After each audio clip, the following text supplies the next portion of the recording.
Oh glow and lovely लड़के का case है।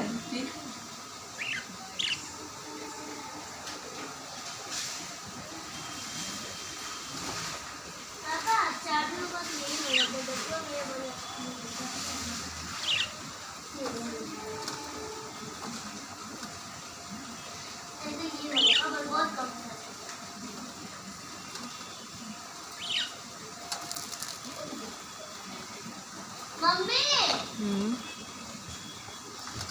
पापा को देखो